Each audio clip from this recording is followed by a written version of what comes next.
السلام علیکم معزز ناظرین، اگر آپ ہمارے چینل میں نئے ہیں تو ہمارے چینل کو سبسکرائب کر دیں تاکہ ہر نئی آنے والی ویڈیو کا نوٹیفیکیشن آپ کو ملتا رہے۔ حضرت ابو موسیٰ اشعری رضی اللہ تعالیٰ عنہ روایت کرتے ہیں کہ حضرت صلی اللہ علیہ وسلم کی عادت مبارکہ میں یہ تھی کہ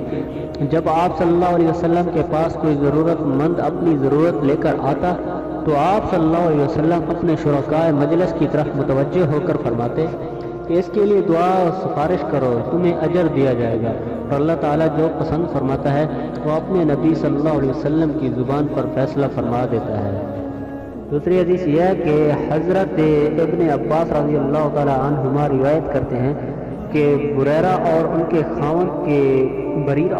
خاوند کے واقعہ کے سلسلے میں وارد ہے کہ نبی اکرم صلی اللہ علیہ وسلم نے اس کو فرمایا اگر تو اپنے خاوند کی طرف لوٹ جائے تو مناسب ہے کہ اس نے یہ کہا یا رسول اللہ یہ آپ مجھے حکم فرماتے ہیں؟ تو آپ صلی اللہ علیہ وسلم نے فرمایا نہیں بلکہ میں سفارش کرتا ہوں۔ اس نے کہا تو مجھے اس کی ضرورت نہیں۔